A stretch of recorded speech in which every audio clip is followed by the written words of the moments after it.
What? National Suicide Prevention? Literally caught him. Oh my god.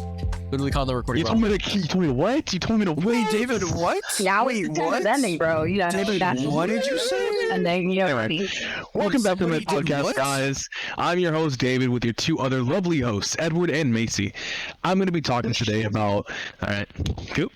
I'm now we're today about, Taco Bell's bringing back the nacho fries, and I'm going to be comparing them to other fast food joints. What are your topics? Petty. What?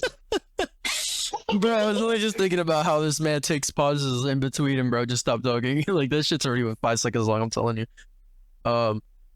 Anyways, hey everybody, welcome back to the Med Podcast. I'm here with your two gracious hosts. So as you heard, David's topic is going to be about fries, because that's obviously a trending topic right now. But I wanted to bring up the current state of horror movies. This was an idea that I thought of by myself, because I recently watched The Nun 2, and The Nun 2 was not surprisingly, very bad. It was enjoyable. There's a difference between it being enjoyable and then it being a good horror movie. It just wasn't a good horror movie. What? Like, that's pretty much it. Like, it was a fun, stupid movie, but it wasn't a good horror movie. What? Okay. Okay. My topic is tipping culture. And I wanted to introduce that just so we could jump in, because I feel like we already kind of want to start talking about the nun stuff, right? Yeah, stupid bitch. Wait, I'm not going first? Whoa, this guy immediately hooked immediately. David, that was a strong opinion, bro. I'm going to tell you that's pretty valid. Okay. What? Okay. I mean, it's up to you if you want to go first. I just felt like we were already starting to dive into discussing the nun, so natural. I mean, Edward, go ahead. No. You brought up the fries. You brought up the fries. You didn't want to do that. You didn't want to do any other topic but these fries, bro. So you better do these fries right now. I'm telling you. All right. Anyway. What are you saying, bro? This guy is straight Caucasian, crazy. All right. So, what? What's that up again? All right. Yeah. So I had the Taco Bell nacho fries for the first time the other day. Yesterday, maybe? No, today. Wait, no, yesterday. No, yesterday. And what? No cap. Those nacho fries are actually pretty good. I had them with the cheese. What? What? Interrupt me again. What happened? What happened? I just wanted to. I don't know. I was. Sorry. I don't like you right now. Oh God, bro! I'm sorry. I keep forgetting that my mic is like just constitutively on, because I talk to myself whenever I want to think something. Go on. Meet you ass then. All right. So, before I was rudely interrupted, I tried them with the nacho cheese that they give, and it was good. I just preferred to not have an overwhelming taste take away from the fries, because that's why I don't really dip my fries in anything. The only thing I dip it in is ketchup, because it's not that overwhelming. So, the reason I bring this up is because I was thinking to myself after eating it, how good are these fries? And in my opinion, I made a tier list between all the fast foods. McDonald's is the worst. McDonald's is overrated as fuck, and not even that good. It's not. Like, it's salty as shit, or they come out cold, or they're not even that crunchy. It's usually a miss. Sometimes they're good, not worth it. Oh shit! Hey, I forgot to start the timer. What fault? Okay, restart. Now we can go. I think after McDonald's goes Taco Bell. No, okay. After McDonald's is Burger King. Burger King slaps the fries. I'm not gonna lie to you. Haven't had them in a while, so I can't compare. But I think they're the same style of fries, Taco Bell. But Taco Bell has that good seasoning. Then Wendy's. Then Taco Bell. Then Chick-fil-A. Chick-fil-A fries are the best, hands down, no matter what. Boom. Were you listing from the shittiest to the best? Because you said McDonald's, and then McDonald's is the shittiest, and then Burger King, then Wendy's, then not Taco Bell, Nacho Bell, then Taco Bell, and Chick-fil-A. I don't know about like the shittiest. I think there are worse. Obviously, you're not acknowledging like Jack in the Box, Sonic. Never had it. You're not acknowledging fucking KFC. They're doing fries too now. Never had it, buddy boy. Okay, well, how about you actually live your life like tier list, buddy? I'm giving my opinion from what I've had. And that's why it's incorrect. I'm telling you, this guy. What's your favorite fry? What's your favorite fry? My favorite fry or fries? Which one? I think Publix fries. They're pretty good. What the fuck? Nah, you're straight kind of. Wait, hold on. What do you mean they're good? Am I stupid? Are you kidding? Those are potato wedges, bro. What? Oh, okay, but they still call them fries. You know, these old folks. Oh, they do. We're not going to discredit them. We're not going to discredit them. Calm yourself. God damn. We're about to discriminate is what it is. What? Discriminate. Oh, there we go. I said they're old. I didn't say they were black. What? What do you say? I didn't say shit, bro. You're wilding is what you're doing. But the fact that you're creating this tier list, which, by the way, I agree, Chick-fil-A is the best fries, at least when they come out hot. When they're cold, them shits are bricks. I'm telling you. At least McDonald's, their fries, when they get cold, they're soggy. Like, they get soggy. Chick-fil-A fries, no. That shit will become bricks. And it's like you're chewing goddamn bricks. They're breaking your teeth and shit. You feel me? Macy, thoughts? I mean, I do love me a Chick-fil-A fry. I do agree that McDonald's is the worst of the worst. To that said, I do have to put the disclaimer. I have not had McDonald's fries in like 6 or 7 years because I am vegetarian. Which also means they are also my least favorite because they are not vegetarian. But I don't know, Chick-fil-A is up there, and I think Culver's fries are up there for me too. I really love Culver's fries. I don't know, Culver's a minute. Valid opinion. Now, David, obviously, if we're gonna make a tier list, we got to acknowledge, you know, the king, at least what some people consider the king, which is Checkers. No, Checkers fries, you idiot. Oh, yeah, Checkers is disgusting. Their shit is soaked. It is literally fried in, what is it, pork oil? They take it out, Lard. and then they put it into another, like, pit of pork oil. The first and last time I had Checkers, burger, greasy up the ass. Fries, disgusting. Hold on. So, when it touched your palate, the fries, you were like, thank God I'm alive right now. It's just like you get home and it processes through your body where you're like, you know what? This shit sucks because I'm dying right now. You feel me? I took a fry. I'm like, oh, this is a fry. And then I got home and I'm like, bro. Wait, what the fuck do you mean? Oh, this is a fry. Are you stupid? Like, are you? The fries are made. The fries are made. That's it. Okay, but who the fuck eats a fry and goes like, yep, this is a fry, bro? Oh, wait. Because when you eat Chick-fil-A, you're like, oh, this isn't a fry. This is a delicacy.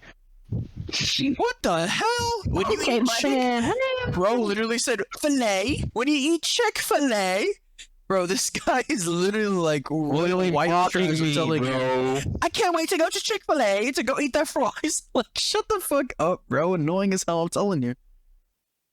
Anyways, so as you can see, we're all very passionate about fries. Thank you, dear, for that very constructive critique. I honestly think Chick-fil-A fries are better than Checkers. I don't think Checkers is the king of fries. Fortunately, a lot of Americans are probably gonna, find where we live. Don't even mention Arby's because they got the meats. They ain't doing no damn fries. Actually, wait, hold on, because their fries are like curly, aren't they? Yeah, they have curly. Yeah, I don't know what you're talking about. They don't do fries. No, I didn't say they don't. I didn't mean like that. I meant like they literally like their fries just aren't good. But at the same time, like curly fries. What have you been posting? Always good. But that also brings the argument, is curly fries superior to regular fries? Because I'm not going to hold you, like, crinkle fries and waffle fries are probably the best variation of fries around. Yeah. Okay, so, curly fries as a whole, absolutely not. They're just curly. But Arby's does some seasoning or some shit to their fries that makes it taste good. I just had never had them. I only had their fries through a supermarket. I never had their actual fries. I've never been to an Arby's. Wow. This guy has not lived a day in his life. Okay, I'm not fat. I'm sorry. Are you? Apparently, you've been everywhere. You've been everywhere. Like, shut up. Basically, what do you want to say? Cultured, bro. Cultured. Dude, we're like fat. Like what? I was gonna say I disagree. Being curly just naturally makes fries better. Where's your data? And that's an indisputable fact. My data is literally everything in the world. Everyone in the world. They're gonna say, everyone agrees with me. What the fuck? Okay, that is are just superior. That is crazy. Everyone in the world agrees with you. If every single fry could be a curly fry, I think there would be world peace. What? Everyone? What? Are you talking out your ass right now? I am 100% serious right now. There's not enough curly fries in the world, and I think that's what's wrong. Like, genuinely, that's what's causing everything to go to shit. Okay. Because people aren't making enough curly fries. That's true. That's true, David. You gotta go handle that. Really, you need to go do something right now. All right. Edward, thoughts on curly fries or what? What the fuck, David? I just asked you. Like, go handle it. So Go handle what? Go handle it. Meaning, you give me an opinion. Fuck. Opinion about? I told you. You told me. You know what you told me? Curly fries. What? What? Like, that's what you said. What? I gave my opinion before Macy. Don't give me I gave you my opinion even before we started talking about curly fries. I'm the one who brought up the different variations, by the way. I hope you can acknowledge that. I literally brought up the different variations. Literally brought up the different variations, bro. So let's move away from curly fries because obviously it's a very sensitive subject to David. Waffle fries are, in my opinion, the superior variation of fries. They will always be the superior. There's just something about it. First off, it looks bigger. I don't know if it's like the same mass as a regular. I mean, they literally just press it up against, make it look waffle-like. But there is definitely more fry on the waffle fries, clearly. Not only that, but Chick-fil-A uses it, which we all love Chick-fil-A. Chick-fil-A is going to the show. They're not open on Sundays. Pray to God, David, handle that, by the way. And I mean, aside from that, crinkle fries are, in my opinion, like either the second or third best variation of fry there is. There's just something so like, I don't know, but like beautiful about a crinkle fry. Like whenever you bite it, it just breaks perfectly. You feel me? By the way, I do love crinkle fries. You can go to Chick-fil-A and get your fries well done, and so they're a little bit more burned and they're a little bit more crispy. Ooh. Oh, okay. So if I went to Chick-fil-A and asked for the special, they give it to me black, right? Like, what the fuck? Okay, well, don't ask for the special because they're about to put dog shit on your fries. Jeez. And then you're like, oh, thank you. What do you think, David? What do you think? What's the second or third best variation of fries there are? I don't fucking know. Dude, it's your topic. Fuck. I think it's Chick-fil-A fries, then curly, and then regular. Wait, do sweet potatoes count as a variation, or is that just a flavor? I think that's just a different type of fries. Like, it's a completely different type of potato. Literally, like, what the fuck? Okay, but it's still a potato, so it's just a variation. Dude, I don't understand. A yam? What the okay, anyway. Yeah, I think it's crinkle cut, whatever the fuck you said. Okay. Curly, and I think I'd prefer regular fry over potato wedges, to be honest. Well, potato wedges are so king. I maybe it's because I had them too much as a kid. I mean, we could tell. We could tell. Traumatized? No, Edward. We could tell. No, I for sure could tell. No way. Second I saw this guy, I immediately knew he ate potato wedges. Yeah, this last time I saw you, you gained a couple pounds yourself, bro. But don't even compare me to you. Don't even compare me to you. I mean, God, On God, one of us is breaking the scale, and it ain't me. I'm telling you. I mean, it's about to be shit. About to be, but not currently. Had us. I mean, one of us got on his bulking. I don't know what I'm bulking yet. One of us got his bulking. Oh God, one of us has to. On me. All right. That's pretty much all I wanted to say. Just talk about how Taco Bell's nacho fries are back. Yeah, I didn't even talk about them. I had them for the first time. They're pretty good.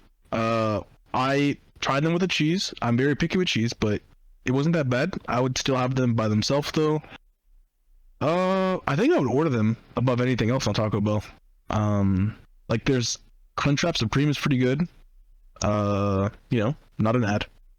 The burritos, I only like one of them.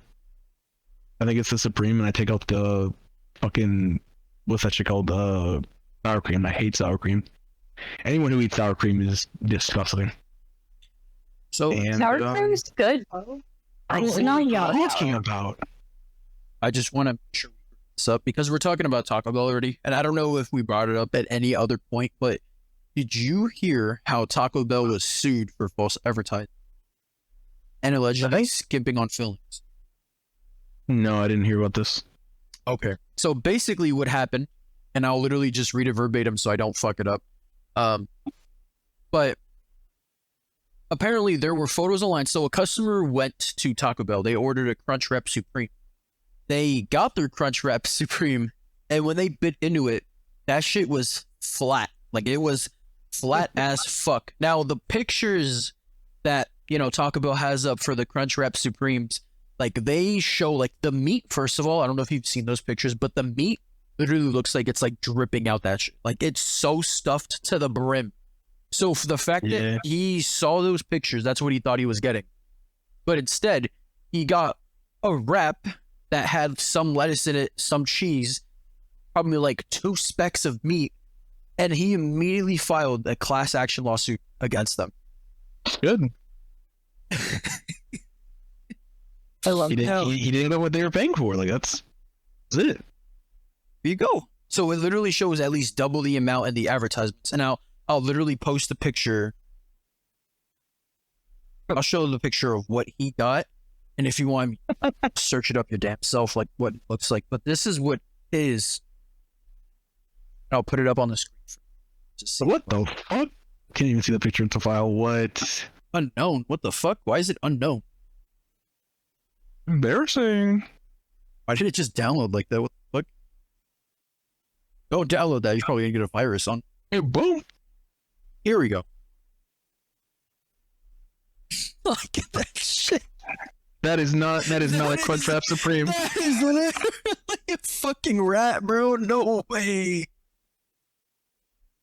Holy fuck. So yeah, apparently he thought it was appropriate, which here's the funny part, right? Aside from that fucking Crunchwrap Supreme, he is seeking $5 million for customers to purchase the item affected by false advertising practices. $5 million? Like, bro, what? That's not enough. That's like pocket change at Taco Bell. Taco Bell. I mean, have you seen Taco Bell?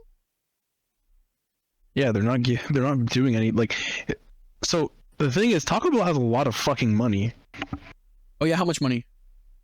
Way too much. More than you have combined. Bro. Well, I think probably, everybody has more millions, bro. And like every time you walk into a Taco Bell, it looks like dog shit. Like it looks like someone shat all over the place. Okay. That's the workers though. That's the workers. Calm yourself. Like that's literally the workers' responsibility. When I walk into a restaurant, I expect it to reflect the CEO. Dog shit. Boom. Walk into a restaurant. God forbid you never own a restaurant. Because if you expect the same thing, bro, that shit's about to be looking disgusting and stuff. That's what Hell's Kitchen is about. Talking about some Gordon Ramsay going all over the place, talking about some fucking raw. What do you think about it, Macy? About the false advertising suit and how Taco Bell always looks like shit? Yes. For him suing them because of their unfair and deceptive practices. I mean, it went through in the court, didn't it? I mean, I don't know the verdict of it. That being said, though, like if his actually goes through, you know how many people are gonna start suing other businesses like McDonald's and Burger King and shit like that? Because I mean, they're also like, if you look at their menu item, their burger looks nothing like the one that you receive. Yeah, no, it's definitely gonna become like an endemic to the food industry. Which one? Because their quarter pounder looks just like the advertising. The Big Mac, it could be debatable. The quarter pounder looks like the advertising. That shit looks like you got 2 pounds of beef on that patty. If you look at the advertisement, and then what you get is literally like the thinnest slab of beef with these 2 giant bricks of bread, bro. No fucking way. Like you're literally eating 90% bread toppings. Like no fucking way, dude. But I mean, David, you're an attorney. Not yet, not licensed. But you're an attorney. What do you think about this? About what? The lawsuit? No, about your toes. Yes, about the lawsuit. Boom! I got 5. Oh, on each foot. There you go. Okay, I knew you were special. So it depends. If he was suing for emotional damage, I don't think anyone would have believed that. If he's suing for like, wait, is it the state or the city that he's suing? Like that's prosecution. Do you know? I have no idea. Here, I'll send you the link. So essentially, Oh my god, look, it actually showed the picture, by the way. Like it shows the picture of what it looked like. So when it comes to false advertisement, it's a very like slippery slope, just as the law is very slippery. If I were Taco Bell, I would have just settled. It's only $5 million. I don't want more advertisement or any like more bad publicity. That looks nothing like a Crunchwrap print. That looks like something you get from school. Like deadass. That's not Taco Bell. Okay, do they deserve for Taco Bell? I mean, shit, I could be at this point. They need them.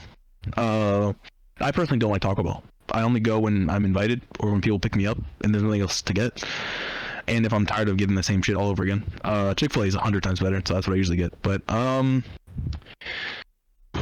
fucking... I'm not gonna say they deserve to be sued. But if you're gonna give someone that and not expect something, that's like, bro, like that's so sad. Like I can't even, like, there's no beef in that bitch. I mean, literally talking about 2 pounds of beef at McDonald's. Look at the rep that he was supposed to get.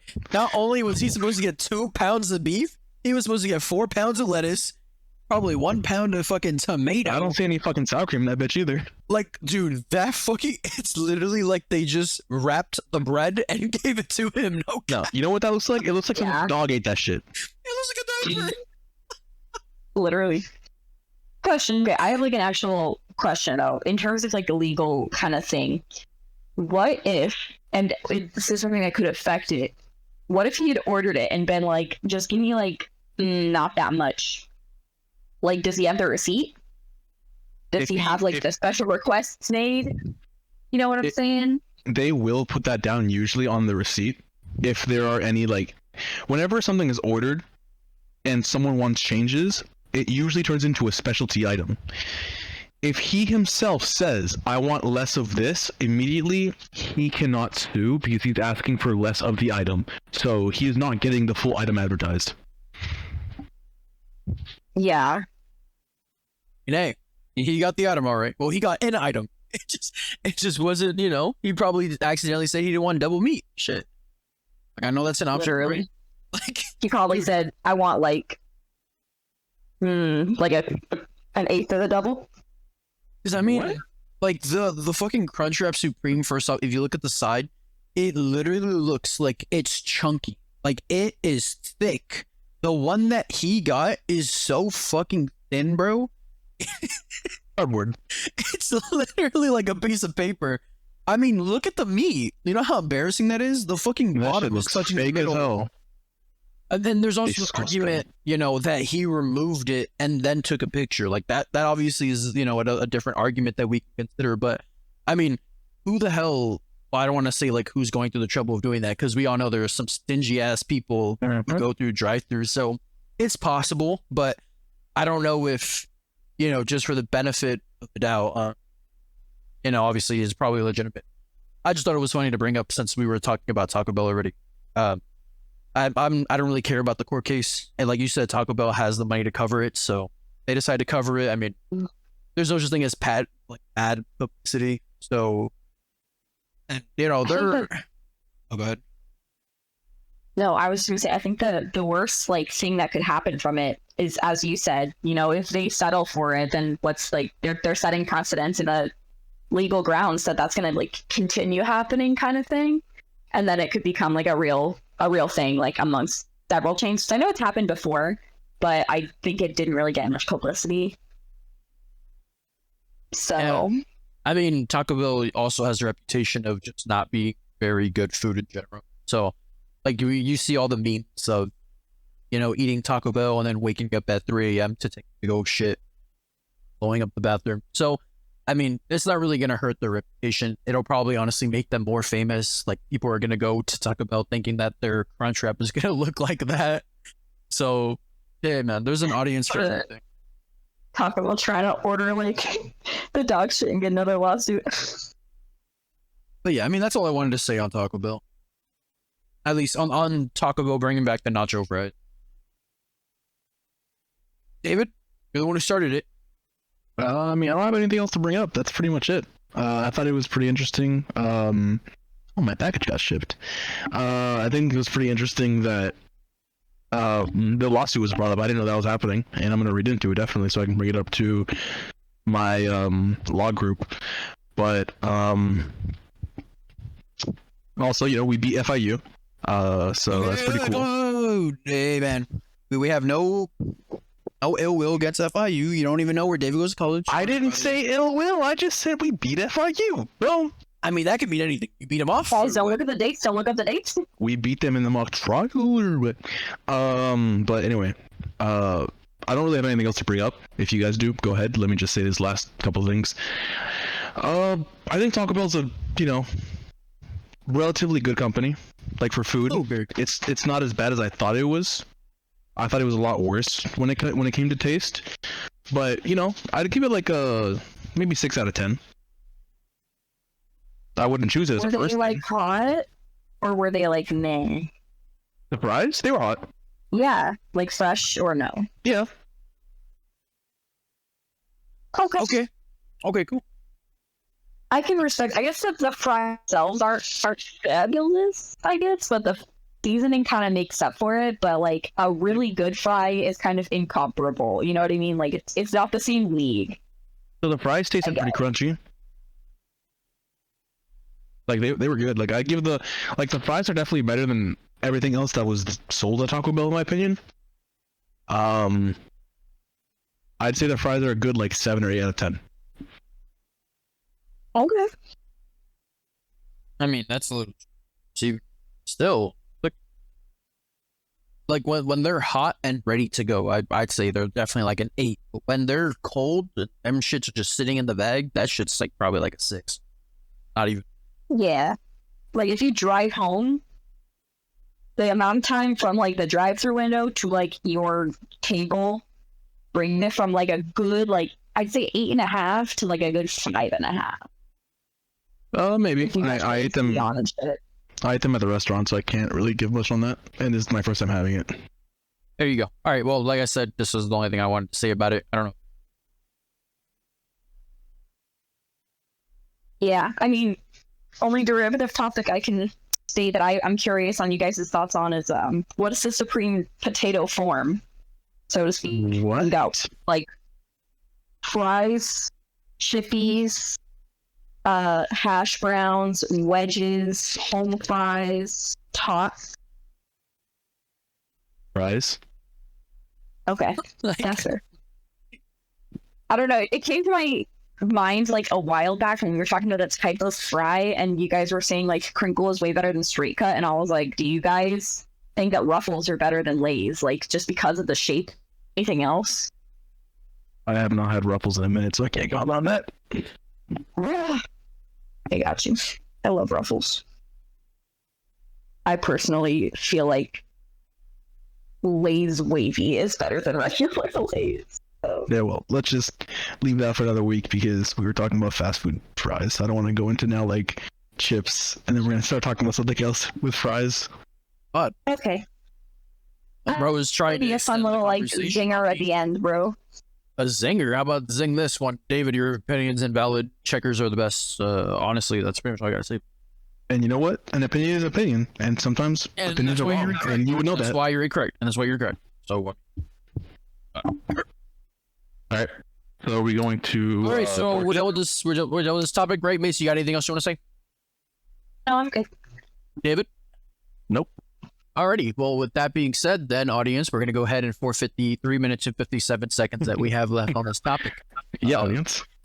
Yeah, audience. One day we'll do this on the live audience. Or, Or not. yeah, we will. Why can I hear myself echoing, by the way, David, on your mic? Not me. Are you on speaker? Or am I on Nope. speaker? Maybe. Okay, well, it's coming through your mic, so I know you're lying. Well, I am.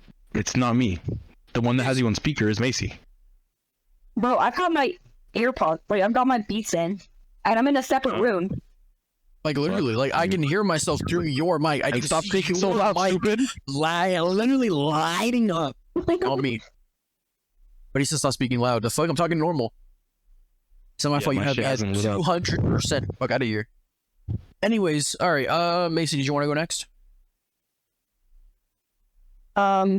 It's up to you. I know you got like such an incredible topic you want to go out with a bang, so I guess I can. I mean, it's more of a movie review. Okay. Well, I mean, at that being said, though, I mean, I got to put it in the thumbnail, so I got to go second. Okay. Okay. Go ahead. Literally. Okay. My topic that Either it's 8:58. Okay. Thank you for letting me know. Like, My time, say 58. I'm sorry, I didn't know you were gonna start talking until I had already started talking. It doesn't it takes a second to transmit well, I mean, but like, why are you reminding me that it's 8:58? because something's happening at 9. Okay, What? but we can't just drop everything. We can't. No, just yeah, drop this shit. Drop this shit, bro. No, what the dude? Fuck. All right, let's give a quick shout out to Monster Warlord version 8.0.0. This game is amazing, by the way. If you guys don't have it, definitely got to get Monster Warlord. Shout out again. And join our clan. Shout him out. What's the clan name? Let me check. Okay, I'll give you a second to check. Wait, what's the name? Exactly. Like, bro doesn't even know. Doesn't even know. All right, anyways, so my topic that I'm bringing is the Nun 2. Recently, we all got to see it as part of David's birthday over the weekend. Happy birthday, David. Anyways, we had to convince this guy to go watch it with us because he's fake as hell. He didn't want to do anything because he's a bum, naturally. But we went to go see the Nun 2, and first off, I just want to say that anything within the Conjuring universe, I think I have sort of an expectation of how it should go. First off, the Conjuring 3 was not terrible, but I definitely don't think it was one of the best movies, especially if this was something that was supposed to be based on a true story. It just felt very, I don't know, like, I feel like more stuff happened in real life that wasn't put in the movie.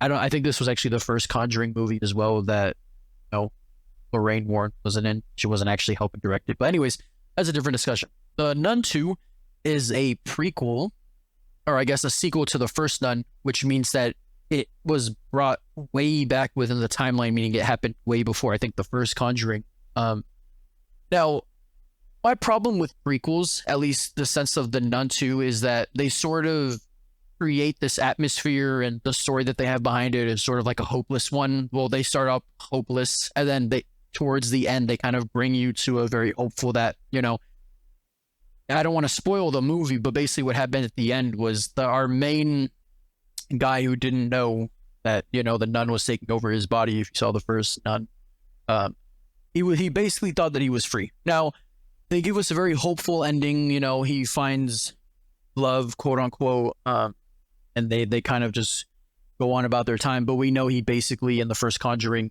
he gets repossessed. So this whole movie basically didn't need to happen. I think it was really just made just to milk off the Conjuring series. Because at this point, Lorraine Warren, the real Lorraine Warren, wasn't even a part of it. At least I don't think she was. I didn't see her name in the actual credits. And I think that's what made the first like 2 Conjurings, and I think the Annabelle series as well, like, so appealing and so fascinating, was because she was an actual part of it. I mean, it's literally her story, and these are supposed to be based off a real story. We don't even know who the actual sister is. And I just want to say, when it comes to horror movies nowadays, they're very cut and paste. It's sort of, they do this one thing, they'll spam the music, they'll, you know, make it so tense, they'll get you on your seat, they'll cut it, and then right when the scare happens, they'll completely blast you, which I think is overused in basically every horror movie. The only movie that I saw recently, actually, the horror movie that I saw was Talk to Me. And Talk to Me, I want to say, David, I know you haven't seen it yet, but you need to see that movie. Anyways, what do you think about it? Because you both saw the same movie that I did. I loved it as a fun, dumb horror movie, but in terms of the story, the plot, I didn't really think it was necessary. I mean, they literally, like, I was looking it up afterwards because I was like, did I miss something? Or, like, am I misremembering the other ones? And I was reading this article that said they interviewed the director or whomever, and they said, like, yeah, you know, we know that there's, like, a discontinuity, and we're gonna, or basically we left the discontinuity in that, like, he was fixed and it has a happy ending so that they could do another movie with him because they weren't ready to kill him yet. So there's gonna be like a Nun 3 probably before they jump back into, like, timeline wise into the Conjuring. So they literally just did it because they liked working with the actor, and they were like, yeah, I'm sure we can milk another movie out of this. So let's just like cause this this issue in the timeline so that we have to go back in again and fix it. As for like I mean, all horror movies lately have really kind of been the same because they're just blockbusters. They're pumping it out to make it fast. It's like they have been kind of relying on the same tropes as well, you know, obviously demons and nuns and stuff like that. And it's just because it works, you know, people go to see horror movies for that and it's fun. Like that's the whole thing. We say, you know, it was a fun horror movie, but it wasn't like a good, like unique and like well thought out movie. But that's just the state of Hollywood, I think, at this point. It was like in 2019 before the pandemic and early 2020 when like every single movie was, I don't know. I remember we went to see like a bunch of movies and I don't even know which one's which. I don't remember even seeing half of them because they were all identical. Like The Visit and all of those movies, like what's the one that we just rewatched where the kid is like nonverbal and he uses the tablet and the tablet's loneliness produces the demon thingy thing. They were all the same. They're all the same. Yeah, Come Play. And then that was identical to another movie like just like it that came out in the same year. And the movie with Finn Wolfhard about like the parent or the grandparents. And then another like 3 movies like that one. Or what the hell are you talking about?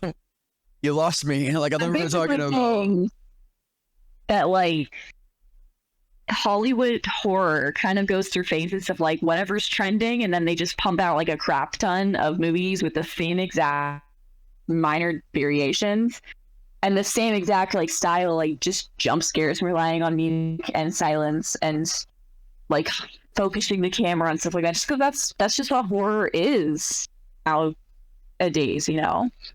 It's just something to get the heart beating. It doesn't really rely on actual story, I guess. I don't know, I'm ranting because I've rewatched the same like 5 horror movies over and over, so. David, did you want to say anything before I comment? Yeah. So I personally liked the movie. I thought it was an okay horror movie, or a good horror movie. It was not a good horror movie for the Conjuring universe standards. There were some moments that felt too predictable, but there are other moments where you're like, wow, I like how they directed that. Like, spoiler warning for what I'm about to say. The scene where they, you know, made the goat, which was like the whole Lucifer thing. I thought that was pretty good. The fact that she was like, you know, putting her flashlight around and then she looked at the stairs. As soon as I saw those fucking horns, I'm like, there's no fucking way. Like, how dog shit is gonna look. But it actually looked pretty scary. Like, if I saw that thing chasing after me, I'd probably die. I think my favorite thing in the whole entire movie is probably when what's his name, Maurice, was walking towards the locked room, the locked chapel, and then Lorraine is like, no, Maurice, stop! And then she starts chasing after her, and then he just boom, just fucking punches her through the fucking window. Use so much fucking strength, and that's what we talked about, how like this is the first movie that we've seen in the universe, at least, where the demon is actually using like physical force and not like mind tricks or whatever. Well, I mean, like, in terms of, like, the movie itself, yes. I mean, I can't say, like, or speak to the standard of how the Conjuring movie should feel like. I feel like the only comparison that we can really compare any of these movies to is The Conjuring 2. But at the same time, you know, obviously we've gotten used to certain characters like Ed and Lorraine, and as disheartening as it is not to see them in these kind of movies, we know eventually, as part of the story, that they're going to encounter Balak, who is the nun.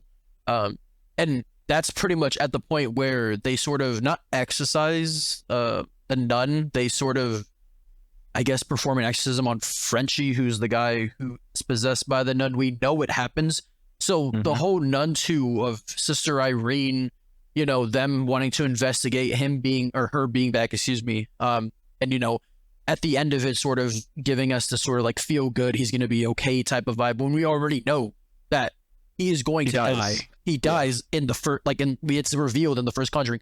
So in terms of like the movie, like I said, like it was a very fun movie to watch. There were some scenes, like even though it was very predictable to know like what was gonna happen, like there was a jump scare, it still got me.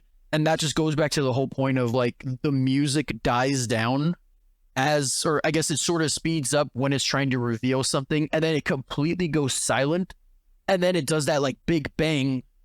That really is what gets you, to be honest with you. Like, it's not even the jump scare itself. It's how loud these fucking speakers are right next to your ear.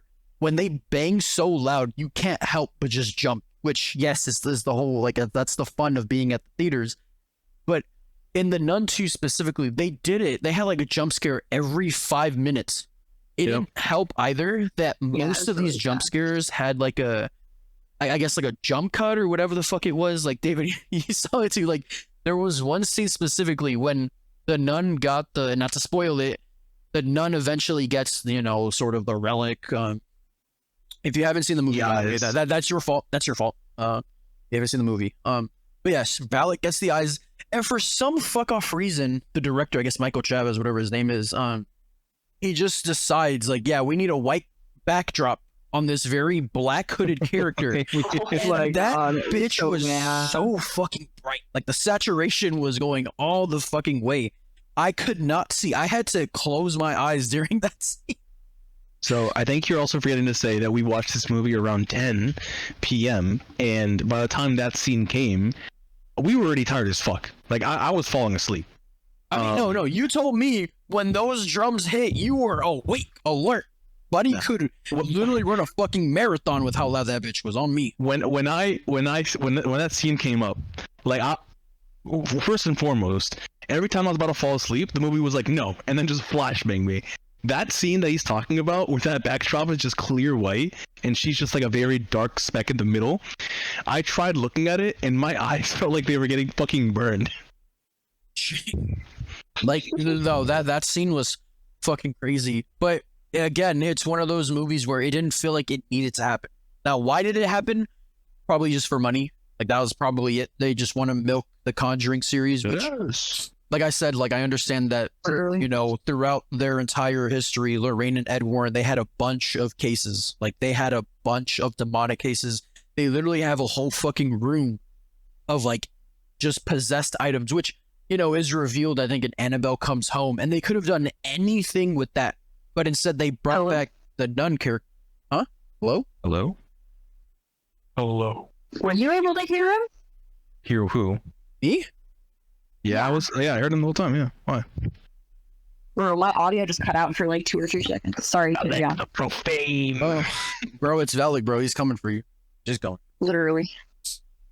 But it's basically just what I said. Like, they're milking the series for what it's worth, and they're using, I think, Valak as sort of the, I guess just the, like, the property itself. They're just using Valak, the character, to make more movies. Like you said, like, they brought back Maurice just because they loved working with him, which I can understand why. But at the same point, this movie wasn't necessary. It wasn't integral to the actual plot of it. I guess if you want to just show us more of the universe, I'm down for that, because I love the Conjuring series, or I guess the Conjuring universe at this point. But to me, it just felt like the movie didn't need to be made. And they could have just made another Conjuring movie. Okay. I'm seriously like not getting any of this. I'm sorry. Oh, It's you like can't hear cutting me? out so bad. So I'm gonna can't hear me? switch to my laptop again. But just carry on. I'm gonna mute. Okay. So, dude, how are you doing? Fucking. There we go. I mean, like I said, I don't have any problems with the movie. I think it was fun to go watch it late as hell. I think that's the fun part of watching horror movies. But the last horror movie that we saw was Talk to Me, and you haven't seen it yet, so it's very hard to talk to you about it. But it was basically, like, I'm sure you know the group that you know was made by 2 YouTubers, or I guess 1 YouTuber, Raka two Raka, yeah. others. Yeah, it was made by Raka Raka.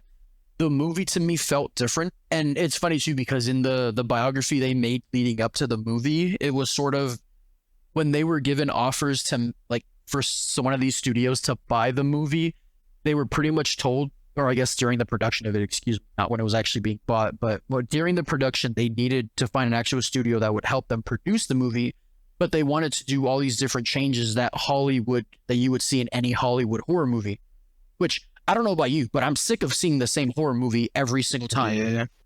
That's why, like, this movie, when I saw it, first off, I love Rocco Rocco, so I'm already like hyping it up, shit like that. Like I already have a preconceived notion of how it should be. Like I'm already giving it a 10 out of 10, like without fail. But it was actually a pretty good, like it was an amazing movie, especially for their first directorial debut. That shit was crazy, and you honestly need to see that movie. Like just even within the first 10 minutes, that shit was crazy. But that's pretty much like not all I want to say on the topic. Like I said, it's more so my hatred of why all these movies are the same. The second to last movie I saw before that, I don't even remember. I don't even know when the last time you saw a horror movie was. So it's hard to compare it to something, if that makes sense. I've been wanting to watch The Exorcist, or the father's Exorcist or whatever, with Russell Crowe. I mean, okay, I think the last movie we saw, or at least the one that Macy and I did, was, what is it? Pray for the Devil. I think that was it. I don't know if you saw that movie, but it was basically not, I don't want to say the Pope's Exorcist, because I haven't seen that movie yet, but it was basically where one of this girl, I guess daughter, or whatever, however the fuck you want to say it, I honestly don't remember a lot of it. She basically grows up in a family household where her mom is going crazy, and apparently, I don't know how she figured it out. I honestly don't remember, but the daughter eventually becomes a nun, and her mother dies eventually. She knew at some point that her mom was possessed by something, but nobody believed her, I think.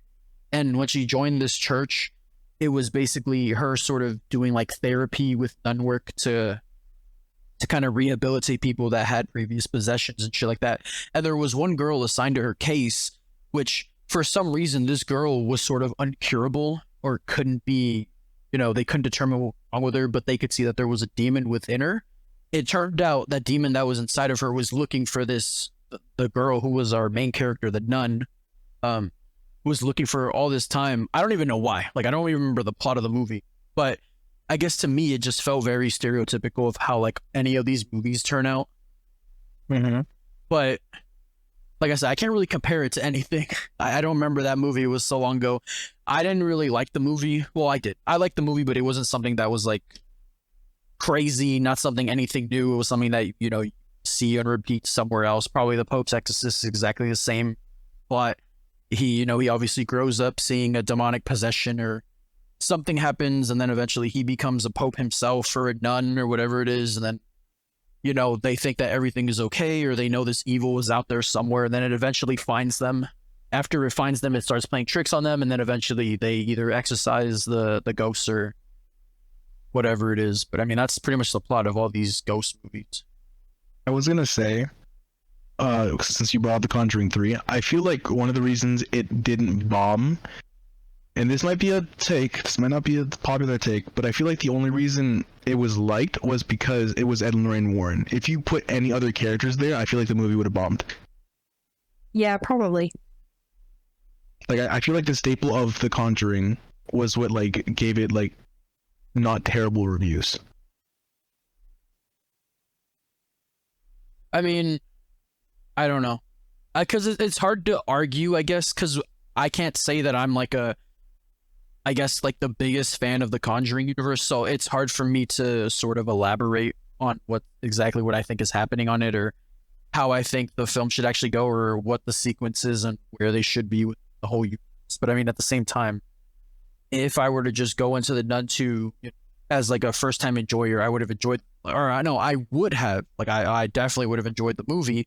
But if I went into it knowing like, oh, I know the whole universe, I know the story, is this integral to the story that they're trying to tell? Not really. We already know what happens. There's no point even why this movie was made. It was just a cash grab, and they're using Valak to do it. I think at this point we've seen Valak like what, 4 times in different movies. Maybe a 4th time in Annabelle Come Home, but to my knowledge, 3. Yeah, I honestly don't know. But like I said, they could have just made a different Conjuring movie. Like, Yeah, sorry, I didn't mean to interrupt, but if all they wanted to do was just make a new movie, they have all these different props that they could use. They should have just made another. Yeah, I was gonna bring up that I think I don't know what's coming next. But another spoiler: the end credits showed Ed and Lorraine Warren picking up a call from, I believe, a pope or a priest, and they were called for a job.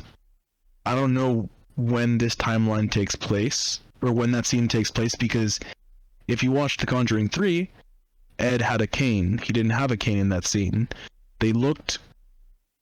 Ed looked younger at least than The Conjuring 3. In The Conjuring 3, he had a lot of gray hairs on his side. And he looked like very ill. So I think this was them responding to the exorcism of Maurice when they exorcised him in The Conjuring 1, when they showed that film. That's my take on that end credit scene. Macy, did you want to say something? I mean, I'll try. Like I said, I haven't really heard everything, so tell me if I'm being like redundant. 'Cause the internet's going in and out. But I don't know. I think for one, like, yeah, you're right. There are a lot of things that they could talk about, or they could make a movie on if they wanted to just make more movies. I think there was supposed to be a movie on the Crooked Man that like got stalled and canceled or something like that. And I feel like there was supposed to be a movie on that stupid little like monkey with the clappy thingies, right? I feel like I remember hearing that at some point. Or literally any of the other artifacts in the room. That I don't know about. I know the Crooked Man was for sure, but I didn't hear anything about the monkey. Yeah. I don't know. I might have just been imagining it then, but it got enough screen time that I think a spinoff would totally be like okay.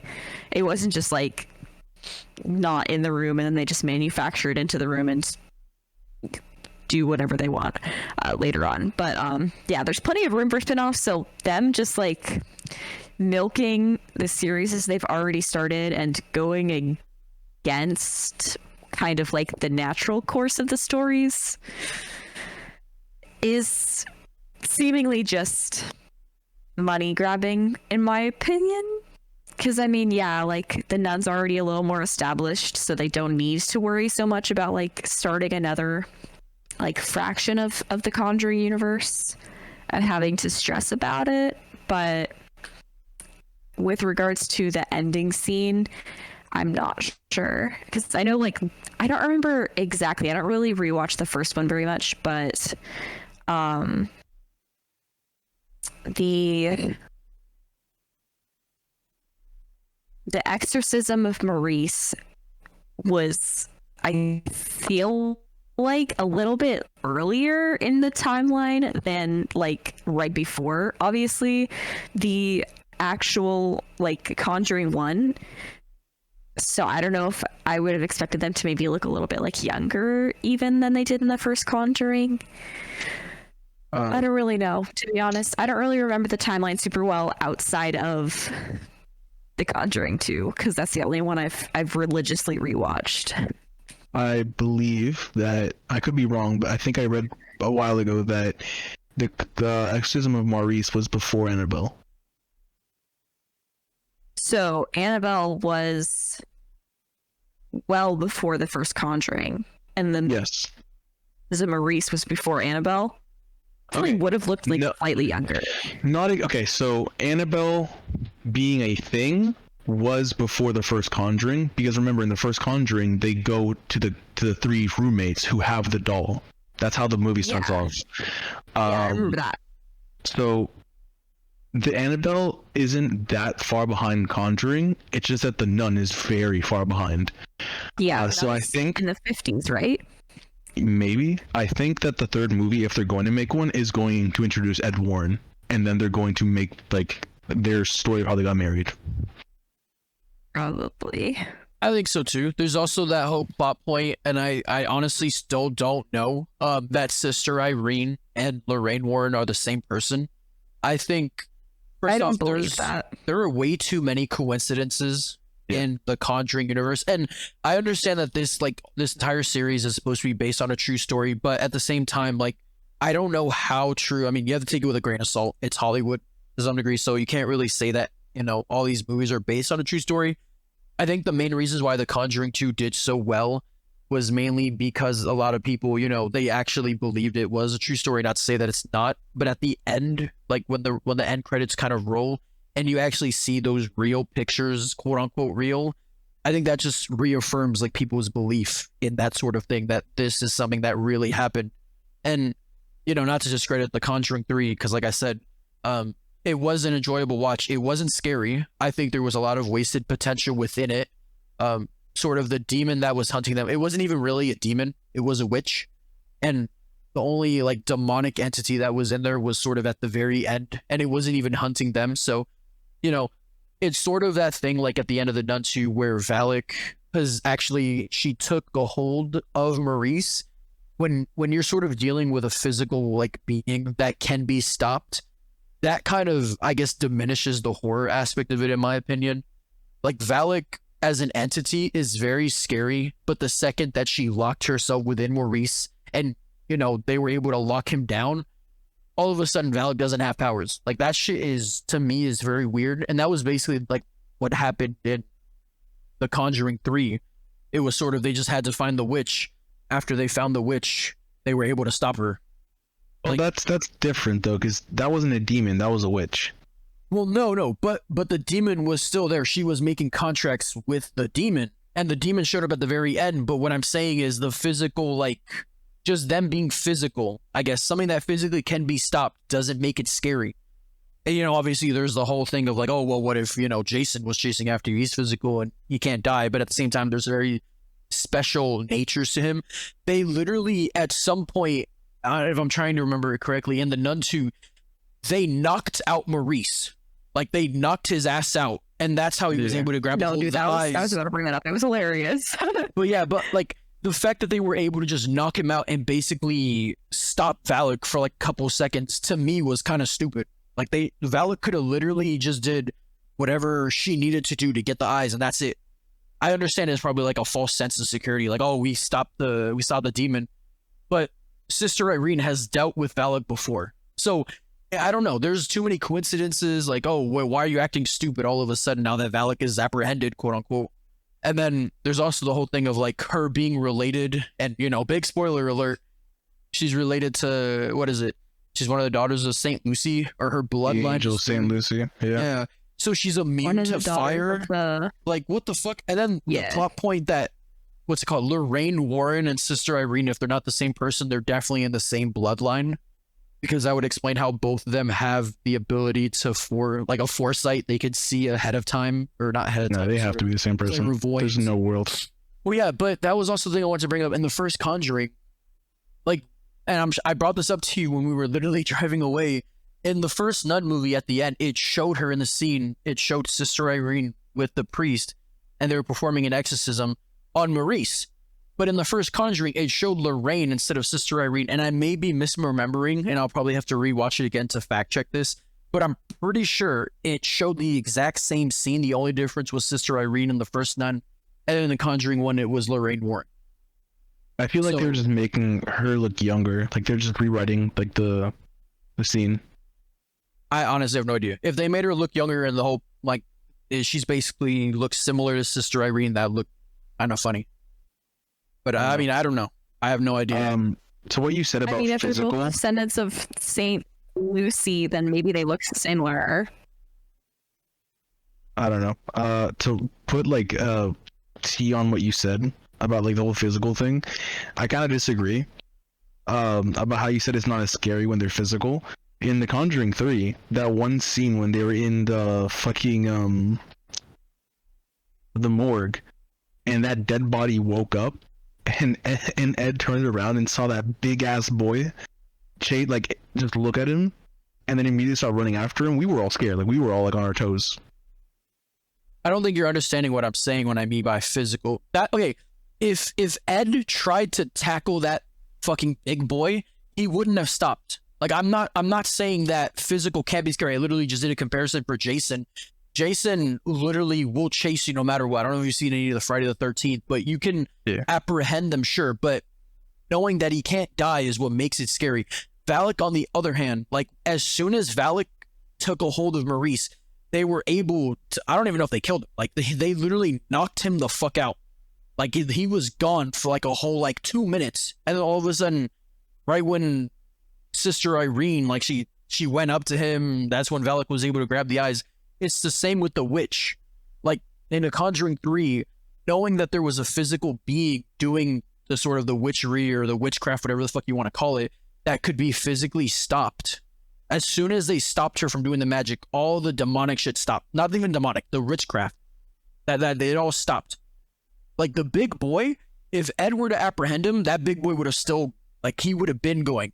It was nothing but special shit that was possessing him to keep going. I don't even know if like I'm explaining it correctly, but it's sort of like if they can be stopped to some degree, they're not scary. That's my opinion of horror movies. And I think that's why like Talk to Me, which not to spoil, Talk to Me was one of like the scariest movies I saw because it was sort of like a repeat of itself. There was no way to stop it. And that's why like It Follows as well is probably one of like my favorite horror movies because yes, you know, the person who sees it, they're physical, but they know that they can't stop it. If you can apprehend a demon inside of a body, it doesn't make it scary to me. Like Valak, in my opinion, had more I think power the when she best was outside of scene it. to reference that, not the one with the eyes, was when they literally knocked him out and then like chained him up, and the only reason he got back up was because the birds were making a bunch of fucking noise and it woke up the dude, and then Valak was like, oh, let me go find the eyes. I think there might be something because when the time he was knocked out, that's when Valak took out the goat from the glass, and then the goat appeared. So maybe Valak was like, okay, like because Maurice, we don't know how this shit works. We don't know how possession works. Like maybe if you knock the person out, like the connection's gone, or like at least severed in a way. So maybe it was severed, and then Valak was like, okay, they're scared of this goat, let me take that and then put it up there. And then went back to Maurice, and then broke out of the chains. Like, we don't know. I have no idea. By the way, I just figured it out. I didn't even know, hit but the just in fucking general, I timer, feel- by the way. I did not hear a single thing any of you said. Macy, did you want to talk? I was just going to say like hello? Dude, I'm still trying to send you this message. I was texting on Snapchat and it still hasn't sent. It's been 8 minutes. God damn. My point was just that, like, yeah, you know, they lock up Maurice and then Valak like doesn't have control over that person anymore. I think in and of itself, like, yeah, Valak can like go do the goat shit, but I feel like it's still like, yeah, you know, I have all this control over like what they're capable of doing, as opposed to like an immovable, like, this shit won't go down, kind of like Michael before the movie that no one speaks of. Where like no matter what the fuck you did to that person and that vessel, so to speak, like the vessel was protected because of the demon, as opposed to like the demon just being an entity that just needs to like take control of other things, but those things aren't protected by it. I guess. If you heard any of what I said. I think, yeah, no, the internet is spotty, I think. For right now, we might have to reposition to the It's living from the room. rain, bro. Is it raining right now? I don't know. It was. Oh, I'm not in front of the window, bro. I'm on the. No, I'm fucking talking about bed. Edward. There's the windows. Oh, yeah, aren't but- closed. Edward. Like, I'm also connected through Ethernet, so Yeah. that's why I'm not spotty. Yeah, my laptop and my phone, neither of them's really connecting. The last thing that I'll say is that I agree but also disagree with you, Edward, about like the whole physical thing. I do also find it kind of redundant. Like the most powerful demon they've ever faced possesses a guy and then makes the demon infinitely weaker. It should be the other way around. Once they possess the person, they get infinitely stronger. But like it felt too easy. It felt I didn't feel like this way at all during the movie, so I'm happy. But I felt during that scene they were like, "Oh, women power! We knocked out a guy." Meanwhile, the guy was Valak. As I said just now, I don't feel like once in that movie they portrayed that. But the only male character who was in like the nun movies, the priest, was taken out. Maurice was the only other male guy in the movie, and he was technically the antagonist in a sense. We didn't really have any male figures in the movie other than Maurice, because the both protagonists were female, the two nuns, the girl that Maurice liked and her daughter, obviously girls. Most of the whole entire fucking church was girls. Like it was a boarding school for girls. Exactly. Like the whole movie was girls, and then there was one guy. Like, that's the point, though. Like, it was a boarding school of girls. We're not going to see some random guy just pop up that's not supposed to be there. And I mean, we also saw the guy at the church who helped them figure out that the eyes were at the boarding school. Wait. Didn't the headmaster's son die in that chapel? So there was a boy. Yeah. Yes. So it wasn't a full. I don't fucking know. Maybe they changed it to all female. But what I was saying is that like when I was like bringing up that scene when they knocked him out, like I can't remember exactly how that scene went, because I don't know. I don't really remember much of the movie. But the fact that, like, as I was saying, this big bad demon, the strongest we ever faced, possesses a person, and then instantly gets knocked out. Well, not instantly, but like, because as I said, Maurice put up a fight, smacked fucking Fitzroy through a goddamn window. Well, yeah, but that wasn't Maurice. That was Valak at that point. Shit was still crazy as hell. Well, yeah, but like I said, and again, I'll die on this hill. When demons and demonic figures, when they put themselves into the body of a human, and like you said, like it should be them infinitely. I don't know about infinite, but it should be them increasing their power. Or now that they have physical, they can actually touch you. Whatever the fucking reason. I know all these movies are different. Once they do that, it sort of limits them. I honestly firmly believe that, and that's what they did in the Nun too. Like Valak going into his body, she basically limited her powers, and there might be a whole argument that after like the Nun 1, yes, technically speaking, Valak didn't have as much powers as she did in the first Nun, considering that she was perceived to be exorcised by Jesus Christ's blood. So I mean, yes, maybe she just didn't have as much power as she did in the first one. But after she got the eyes, I mean, the whole thing with the eyes was that she should have immediately had like infinitely increasing power, but she didn't. And in fact, it was literally just faith with a nun who didn't have faith at all that just had to see one miracle, and all of a sudden her entire faith changed around. Like all of it is way too coincidental. And even though oh yeah, all of a sudden Sister Irene says, "Oh, I didn't know my mother." Oh, and she just happened to be St. Lucy. Like, what the fuck? Yeah, like, I thought that was stupid. Now too. hearing about this, Yeah. Yeah, I thought It was very out of nowhere. especially like the wine into blood scene. I thought that was ridiculously stupid. I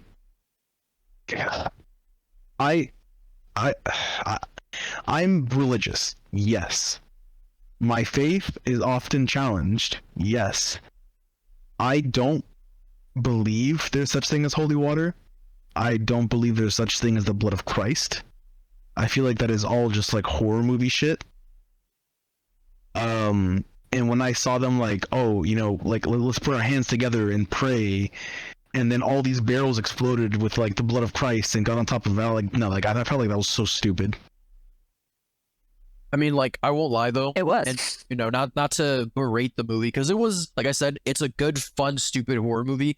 The beginning, I think, in my opinion, was pretty strong. Like, like, it was crazy how It gave me chills. strong. Like, yeah, the second that started burning the priest, first of all, it's, you can argue it's blasphemous. But I thought that was pretty strong, to be honest. Like, that's a very strong way to start off a movie like this. And like you said, like, someone who's religious might look at that movie and say, like, man, this is just a load of shit, which it probably is, to be honest. I mean, we don't know how, or I don't know how possessions work or exorcisms. I can't speak to that side of religion. But as somebody who just watches the movie, especially like the Conjuring universe, I leave it to the hands of the directors, writers, and whoever the fuck else. But the beginning was very strong. It was sort of near the end point where they kind of, I guess, started to rush into things. Because, you know, when we first see Valak, it's that very first scene, and then the next time we see her, we see like the girl who's delivering something, and then Frenchie is going crazy, which that scene also, it didn't give me chills, but it got me like paranoid seeing him freak out, because that was the first time we like, I guess, saw something like that before, where they sort of just like start tweaking and shit like that, and then he turns his head and we see her, like Valak, just rise in the dark, and that bitch is like 10 feet, 5, like, out of here. And then I think that was also the first time we saw Valak physically kill somebody as well, because she snapped the neck. Yeah, that shit was something else. Yeah. And I think that's the first time we saw it too. But that's pretty much all I wanted to say. By the way, I said this before and I'll say it again. The timer wasn't recording. Yeah. But we've already gone over the... Yeah. I was still keeping track of the time, so we've gone over the 30-minute mark by 13 minutes. Right, last thing I'll say is that they need to step up their game for the next Conjuring movie, because this felt like, just like how Lil Nas X's world theme was not a world song, but it was a good song overall. This was not a good Conjuring. This was not a Conjuring movie standard, but it was a good horror movie. I mean, good Yeah, horror I can movie, respect that. still debatable, but yeah, I mean, Conjuring, I don't know what the standard is for Conjuring film. To me, it should be based off a real story, because that's what they advertise, but like I said, the real Lorraine Warren, that I don't think she's a part of it anymore, so she can't really provide that personal perspective But yeah, she can't be part of it. She did. on me. But I mean, she used to be though. Yeah. That was probably that was the best thing about it, was actually having her there. But now they don't have her there anymore, so I don't really know like how close to accuracy it's going to be. Like I said, somebody from like sidelines like me see it and be like, yeah, that shit looks fake as hell. But to Lorraine Warren, that shit was real, I guess. I've always been skeptical about how real that actually was, but yeah. That's all I wanted to say on it, though. Obviously, we've gone over it by 14 minutes now. So, did you want to say anything? No, I'm okay. Alrighty, with that, we'll forfeit had to ask on now. I guess we'll move on to the next topic then. We definitely went over this one. But I mean, hey, there was a lot to say about it, I guess. I didn't really know what to say at this point. Sort of just all the horror movies are the same. The Nun 2 is no exception, unfortunately. It was a good, stupid, fun horror movie, but would I recommend it? Yeah, if you just want to see something fun and stupid, I'll recommend it. Macy, go ahead with your Yes. Well, my topic for today is focused on hipping culture. Sorry again if my internet is going in and out. Do you want to move into the living room? Like, do you want to try that? I can close the door on my side. No, because I don't think that'll help. I'm still gonna be like the same distance from the Well, yeah, but it's not further than the what's it called, the Wi-Fi thingy. But it's not further than the bedroom. It's the same distance. You think so? Yeah. Actually, I feel like it's probably is further. I don't know if I have to like get to an outlet, but I'll just try and just like yell and I'll hear you like in person if I'm not coming through. Like on me, right? Anyway. Specifically you, yes, Eddie. If you talk, I can most of the time hear you. Yeah, so my topic is tipping culture, and I don't know, so kind of the major stuff, obviously, you know, in restaurants and with servers, you know, in America, the standard is at least 20% for reasonable service. And lately it's just kind of become like these people get paid so little, like even if they don't provide fabulous service, it's at least 15 to 20%. Aside from that, you know, tipping is kind of becoming an everywhere thing where, you know, if you go into a store that you don't even interact with anybody, you don't have like anybody help you or anything like that, or at fast food, kind of all of those things, that it's not so much like service as much as just like they make a burger for you, which is what they're getting paid to do. Tipping is just kind of across the board becoming more and more common, and it's an expectation that if you don't tip, you know, you're an asshole.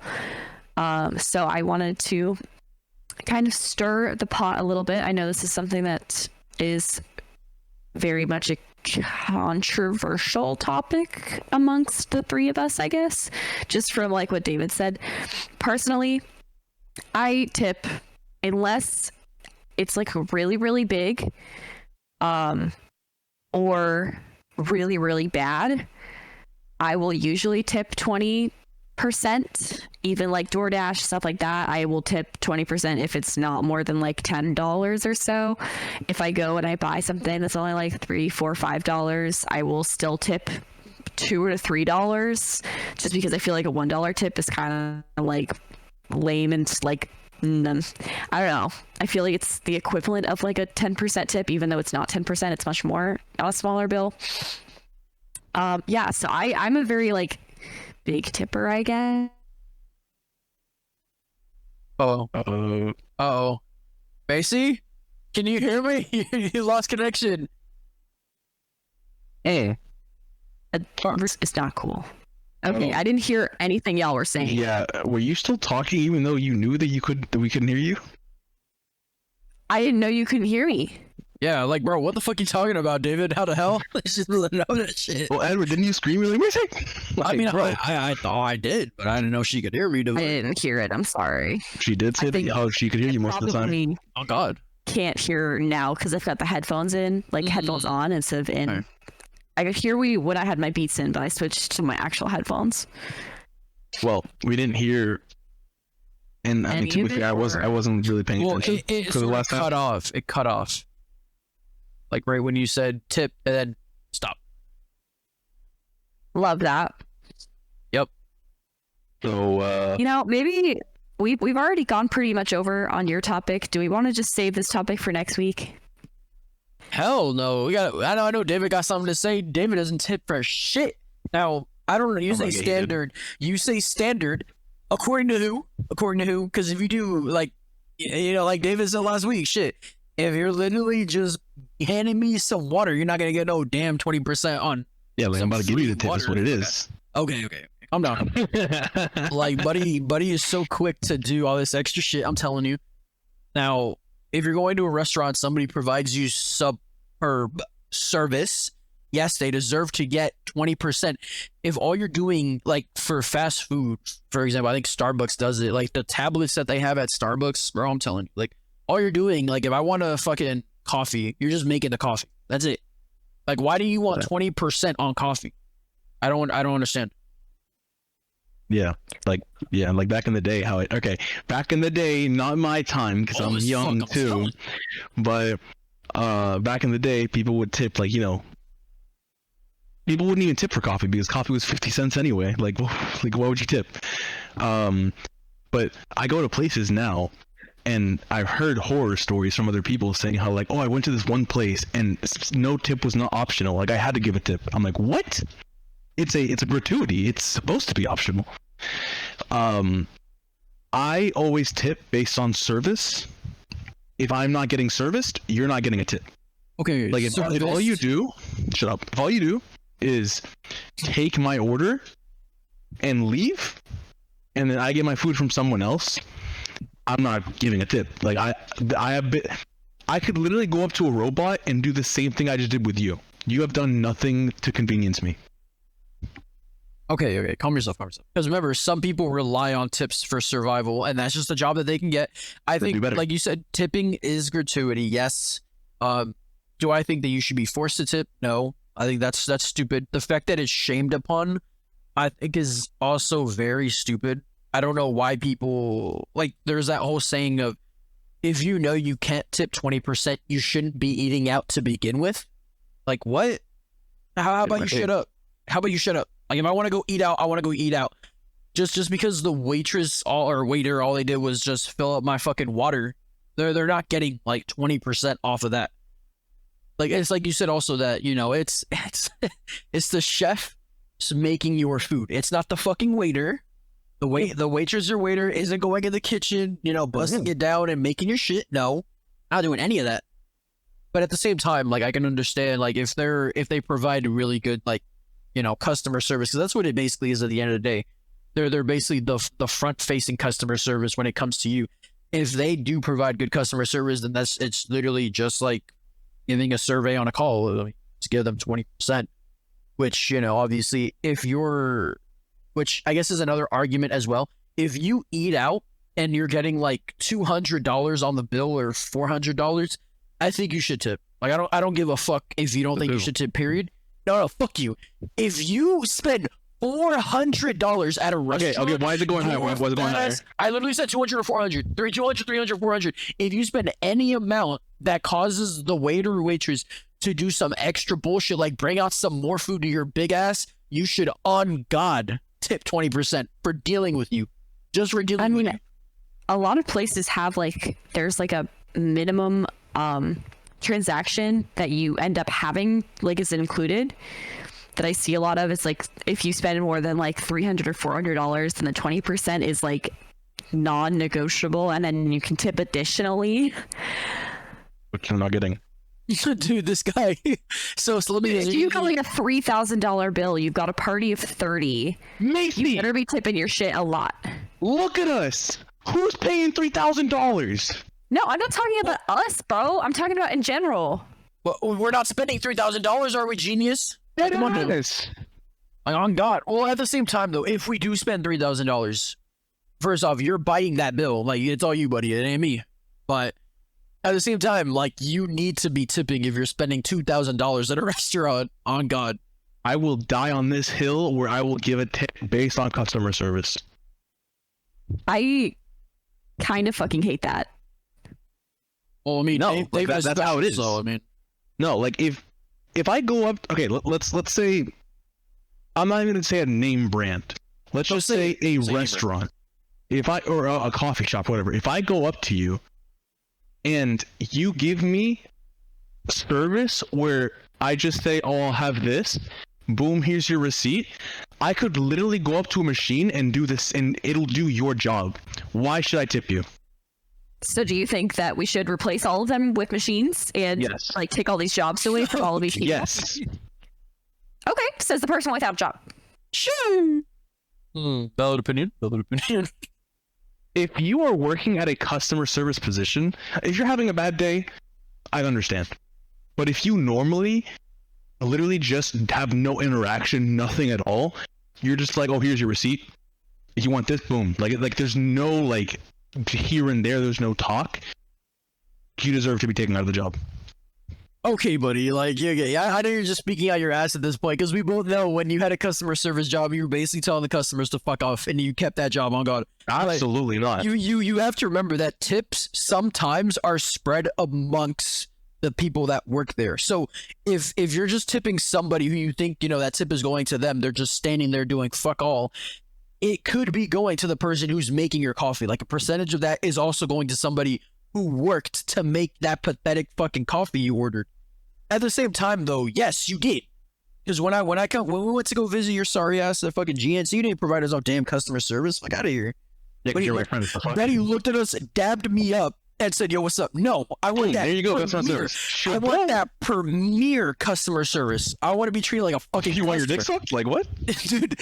I mean, that's also the argument as well. David's talking about how he like tip. You can get this tip, bro. Bro's so ready to sexually assault somebody. Nah, that boy, that's as hell. That's all you. That's all you, buddy. Well, every time we talked about tips, he's like, "Am I getting a hand job?" Sure. Yes. Like Buffalo Wild Wings, she did not deserve a tip. I'm sorry. Like goodbye. She deserved a tip, just maybe not a full 20%. No. What? Macy, here's the thing. You're too I would have still tipped like a good okay, if 20% was like $9, I would have tipped like $8. What? What? Maybe You are? we- Yeah, no. No, absolutely fucking not. No fucking way. No. Even I was there, and I don't The even fact that she's getting over like $1? No. No, the fact. Unless No. it's overtly like very, very bad. Like she wasn't rude to us. She's still here. She came and got me my okay. ranch, bro. The place was dead and we didn't even see her. Like, She oh still my helped me. God. Well, she helped you, but she didn't help me, did she? Yeah. Like, Things, and she didn't bring me the ranch at first, which I think was probably because I said plain and I kept saying plain. And then I like looked at her and she came back over like, oh, was there anything else? And she wasn't like demeaning. She wasn't a bitch. Like she just was away probably doing side work so she could get cut. okay, but that also feeds into customer service. Just because she's not acting like a bitch doesn't fucking mean that she's a good waitress. Like she literally did. But it doesn't mean she the deserves to bare not pay her minimum. rent. What the fuck? How the fuck does that mean? How is a tip supposed to pay her rent, bro? If every single person were of the mentality, well, oh, you only filled my water, so you don't deserve a tip, or you only deserve like 50 cents or $1 when it's a $40 check, she's still not getting that extra money in like hourly wage. First off, there's no guarantee. First off, that tip, is getting taxed by our credit cards. Like, we're not paying with money. We're literally using credit cards and debit cards. So that tip is already taxed on top of the fact that, yes, like, if we're spending $40, $8? No. Like, if all she Absolutely did fucking not. and come back to us, like, she gave us our food, she said, I don't even think she said if it was good. She just came by. I think at the very end is when she was like, oh, is everything tasting good? Obviously, like, She we're asked us already... like 3 or 4 times. Every time That's she came by, it was like, is everything okay? I for Is sure food know good? that. I know we that. did not see her. We saw her when she took over and when we got the check. She came by 3 times. Dude, you must be remembering a different interaction because there's no way. No, 3 times, yes, because the ranch. Like 3 times, we were we're like taking our order, the ranch, I got her order, and the she check. dropped the ranch, and then she came by 2 more times Didn't after even bring the that food, and didn't even bring the asked food. how we were like doing everything. I don't even think she filled. Wait, no, she didn't even fill up our waters. Like, bro. Oh yeah, it wasn't her. That wasn't. She didn't fill up our waters either. So not only were we out here, like, we were thirsty as hell. I'm telling you. I mean, I'm the only one who Malnourished, finished my famished, water. That's okay. Yeah, but no, but still, Wait, and drank Edward can more attest. water. Edward can attest. You go halfway to your drink and they refill it immediately. they give you a second drink. Like, bro. I mean, to be fair, like the guy at TGI Fridays that we went to also didn't fill up our shit. But I mean, No, that guy didn't deserve a tip either. I mean, No, because we literally had to go down there and ask for him. okay, no tip is kind of wild to me. Like, I'll still tip, but it's sort of like, Yeah, do like a half tip. yeah, okay, Do like like 10%. maybe like a very the only time I wouldn't tip a waiter or waitress is if they're rude as fuck. If they're just like not paying attention, or if they make me wait, I guess to some degree, like if I'm waiting 50 minutes for my water to be refilled and I get the check before my water, maybe at that point, like I'll be like, yeah, no, this service is terrible. But obviously, yes, she wasn't neglecting us, but it definitely didn't feel like customer service. I mean, it wasn't what- like a star service. It wasn't like crazy customer service. She didn't deserve more than a 20% tip, but I wouldn't say she deserved like less than a 10% tip. She still did check in on us, just not very often. Okay, so here's the thing. I would say like maybe 15% was like Wait, hold on, about the right hold on. place. I'm just generous, Wait. but I would go up. Hold up, before you say what you're gonna say, to the audience, I'm saying they don't deserve a tip, but I still tip them. I'm not a complete asshole. I'm just saying, in a perfect world, they deserve no tip.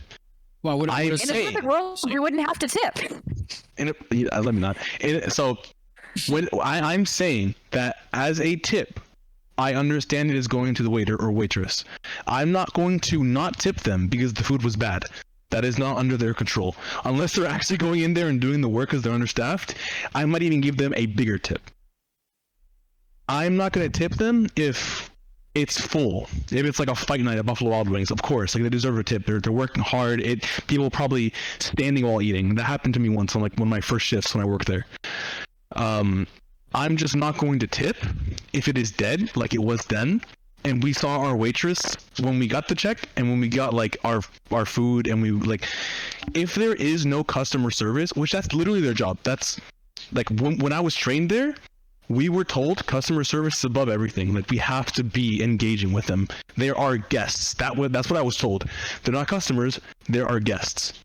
So we were literally trained to give customer service. I was given no customer service. I'm still gonna tip because I'm a decent human being. But in reality, she didn't deserve that good of a tip. Like, I should $1 max. No, okay, that's a little. $1 is an insult. You realize that, right? Like, it's not like, oh, at least it's $1. No, anything less than like 5% is literally supposed to be an insult. You also remember that I only bought matzo sticks. I didn't buy what you two bought. Yeah, and she gave you a discount. Allegedly. Oh shit. I mean, So you should have given her the money that she saved you. No, absolutely. I'm not giving her 50% tip. What the fuck? Macy, you're crazy. You are Bro, if your bill is under like $5 and you're tipping by percentage, you're an asshole.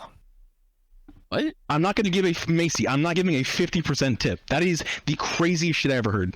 If it's a $5 bill, you're not going to tip $2.50? No. Then why tip? It's the principle. Exactly. Why tip? Exactly. Boom. Shaboom. Like, when it comes to delivery services, I always give $5. That's just how I was raised. I don't look at the percentage. But when they give me a receipt that calculates the percentage, then I will actually begin to calculate customer service. I don't know. I, for the longest time, was always just like, unless 8% is like wildly out of the range, or $8 is like wildly out of the range, I would just do $8. Like, if it was just under 20 or just over 20 or like whatever. Because that was usually around a $40 bill. And then once it kind of started becoming like a $50 or $60 bill, then I would go up to like $10 or like 10 to 12. But for smaller bills, I feel like it's not harmful to like be a little generous and like do the extra $1 or like do the extra $2 or $3. No, as someone who has worked as tips as a side thing, at Buffalo Wild Wings, for example, sometimes I got tips. I worked my ass off to sell my customer service skills. Like, if you know as a waitress or waiter that you are getting paid dog shit and you work for tips, you better be on your A game. I also know the same way as somebody who is on tips and who, like, my paycheck is mostly tips. Some of my coworkers still deserve that tip, even though, they might not be on their A game, or like they just might not be having a good day to talk to people. Sometimes I'm not having a good day. I don't really want to talk to people, and I've got really crappy conversation skills. So I'm sitting at their little window, like, yeah, so what are you up to today? Like, oh yeah, the weather is pretty bad. Yeah. And then I just go inside because they aren't carrying the conversation. I'm not either. But like, you know what?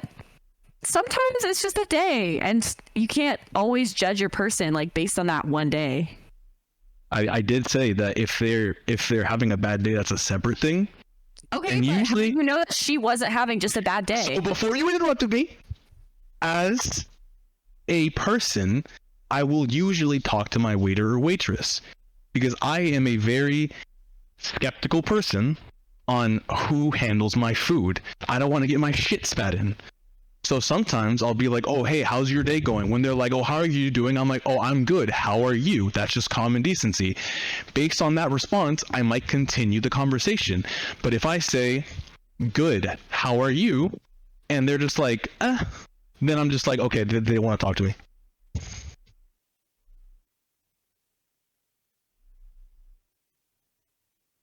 Cute. Okay, just making sure. I'm sorry, I didn't mean to interrupt before. Just, I hadn't finished my thought. Edward, you good Want to finish your thought? I mean, I was gonna say, like, way back when, like, we're talking from the perspective of people who actually have jobs, for the audience. David doesn't have a job, so right now, but I have worked for tips. Don't have a job currently. At the same time, though, like, tipping, I think at the same time, the fact that we can even talk about tipping just goes to show, like, damn, some of us, I don't know if you think you're rich or whatever it might be, and that's the whole argument of, like, if you go to a restaurant, you need to be able to tip 20% or you shouldn't even be allowed to eat out, which I think is a disgusting mentality. I don't think you have to be able to tip 20% in order to eat out.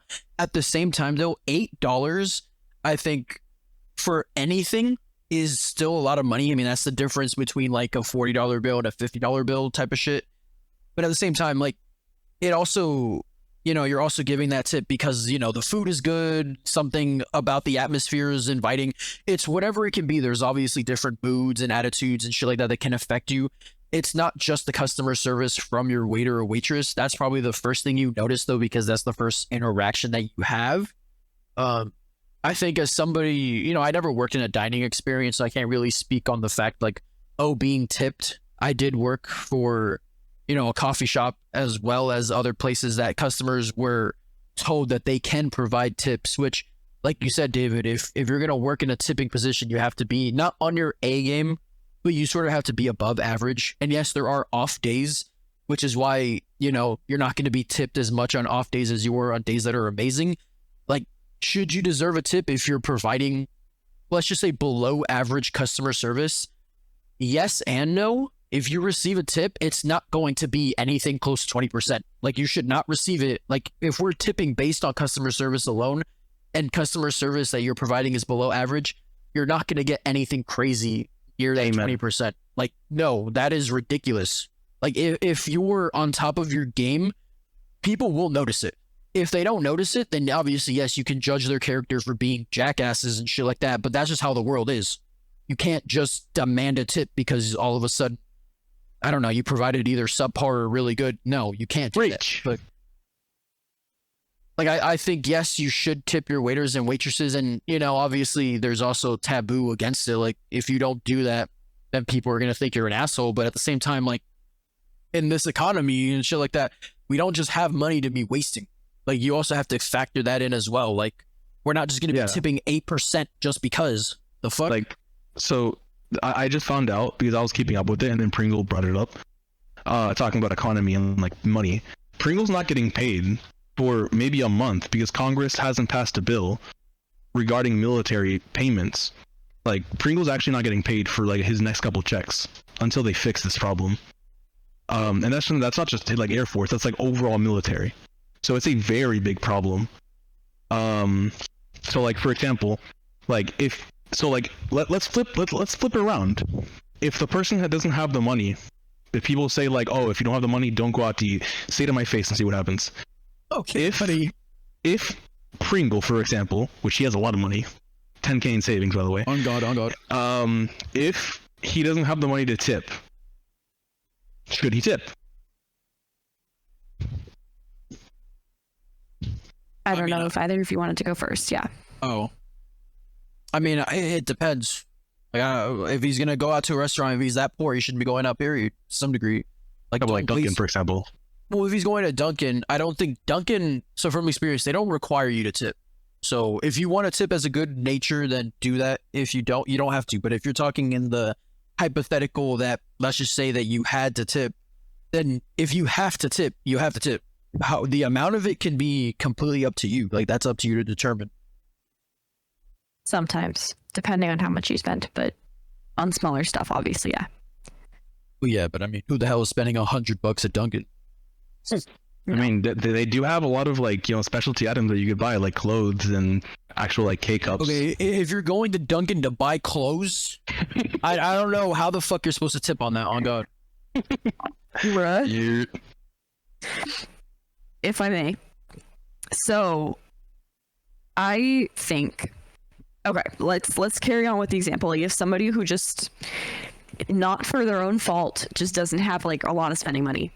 If they're going to, like, fast food, you know, stuff like that, like if they're getting Dunkin' or if they're going to just, like, getting, like, a burger at McDonald's, for all of those businesses, like, anything fast food, anything that's not, like, an actual sit-down service, I 100% believe, like, yes, I personally usually tip if it's offered just because, like, that's just how I am.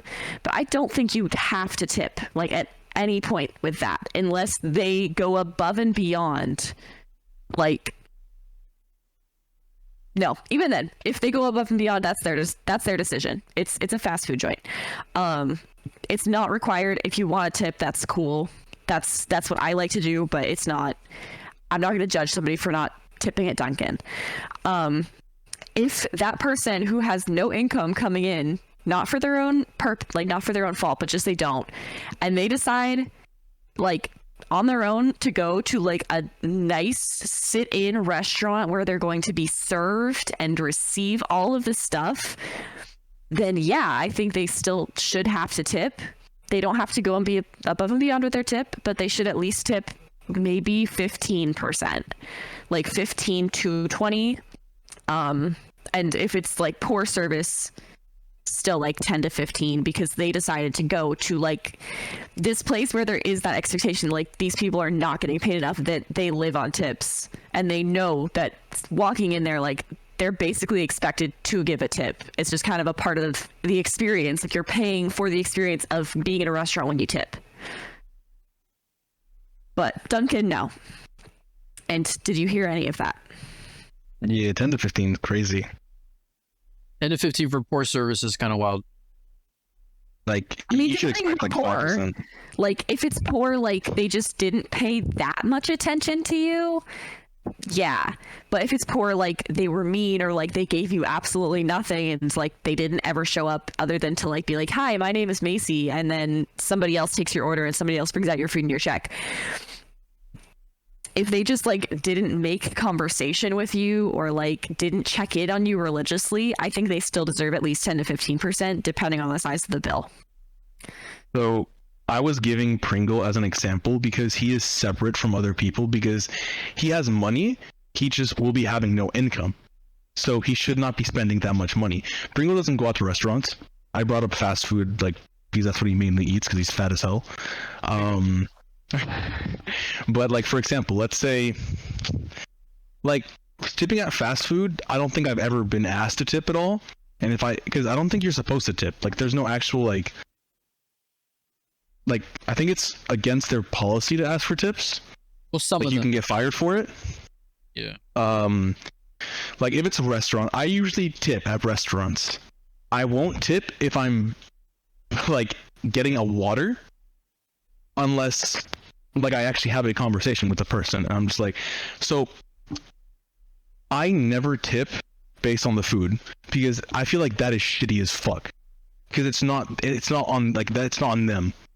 Even if the food is great, that's not on them. That's on the people in the back. If you tip based on the food, you're a shitty person, because it's like I'm not even gonna compare to something because I can't think of something on the top of my head, but they're just taking your order, they're giving you customer service, they're doing all the front stuff. Unless there's no like people, they're not going in the back and cooking. So you shouldn't give them a tip based on that. You should give them a tip based on face value, what you've received from them. If you get like amazing customer service and you feel like they're part of the family, which they usually never do, but sometimes, but you get like the shittiest food, if you give a bad tip based on the food, you're just a shitty person. No, for real. Because they're doing the best. Now, if they fucked up in the kitchen, bring it up. Be like, oh, can I talk to the manager? Because this food is fucking dog shit. But then, like, maybe put in a good word about the waiter. Like, oh, I felt like, good with them. Yeah. That is what I mean by like customer service. Like I tip based on customer service, not based on the restaurant. Like I won't go to Buffalo Wild Wings, because this is the example we kept bringing up. Like I won't go there, sit down. If my waiter is not coming to me, like I'm not expecting them to be on my beckoning call. But usually, as I said, we were trained to treat them as guests, not as customers. If I'm not getting treated as a guest, why should I be tipping that well? If I feel like my standards have been met, which aren't even that high to begin with, like I don't expect a full-blown conversation. I just expect to be treated as a person. If you're treating me as an object, just like taking my food down and then leaving, a machine can do your job. Like don't like get off your fucking high horse if I don't tip you well. That shit pisses me off. If a fucking monkey can do your job, don't expect to get tipped. We hit the timer, by the way, just so that you guys are aware. Okay. So, I mean, I don't have anything else I want to say on the topic, but you may see. I don't know. I mean, I just want to clarify, like, I know I've said that I'm someone who does receive tips. And yes, as someone, when I am tipping, I have these personal expectations. This is how I feel like as someone tipping. But as someone receiving tips, I very much so have a different mentality, because it's like I'm very grateful to receive anything. And yes, I do work more in like I don't work at like a sit down restaurant, but a big part of the like experience, so to speak, where I work, they say is like, you know, customer service is a big thing for us too. We were very seriously trained of like the whole point of one of the positions at our job is not just to hand drinks and take orders. It's to sit there and have a conversation and make them feel welcome and make them feel like a part of the family and get to know the people in the drive-thru basically, and make sure that they absolutely love every single second of their experience. That said, still, like, I am not looking every time somebody like pays cash and doesn't give me $1 or like presses no tip. Like, I don't give a shit. It's a $5 transaction. And when I worked at Red Lobster, I would see all these families that like would be ordering these extravagant meals. And then, you know, at the end of the night when the tip out was like shit, I was like, you know what? Well, you know, it's okay. Partly, like, it's not just me that they interacted with, so they could have had a shit experience because some of our servers were not that great. But just overall, like, I wanted to clarify that I have very different expectations as someone who tips versus someone receiving the tips. I guess. I have to interrupt you. Makes no sense. Are you okay? You sound like you're about to cry. No. Like, no, you're not okay, or no, like you're not gonna cry? I'm not gonna cry. No, I don't know why I sound like that. Okay, I just wanted to check it. Like, I did, like, if I heard you. Maybe I'm just like getting too worked up or something. Okay, because I wanted to make sure, like, clarify. It's only because I don't want to come across as like that asshole. Shut up. As an employee, and I'm expecting people to give me tips because I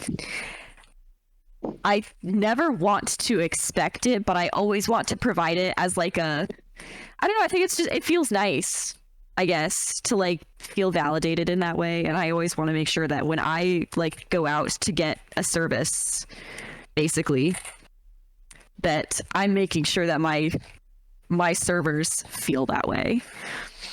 Oh, but it's not like a requirement. If you can tip it. Like, that's all you. But I mean, hey man, if it's my money or somebody else's money, hell, My money, we'll do No, but that's so real. Fuck out of here. Like, if it's your money, sure, go ahead and tip as much as you want. Shit, tip $100. But my money, fuck no. You know, a fun little like fun fact. No. Not in like the food industry tipping, but when I went to have my nails done, I got acrylics for my graduation for my bachelor's. It was like a whole thing, right? You know, I went in, I called ahead, and I asked, like, oh, do you guys accept walk-ins? Is it too late? Because it was about an hour before closing. I went in because they were like, yeah, no, come in. It's like, it's basically dead. You know, you'll be assisted right away. It shouldn't be a problem. They ended up staying like an hour past close to finish my nails. And I was like dying mentally because I was straight up like trying not to cry, and I ended up crying because I was so panicked about it. But at the end of the night, it was like a $50 check, and I tipped a lot more than that because I felt so guilty.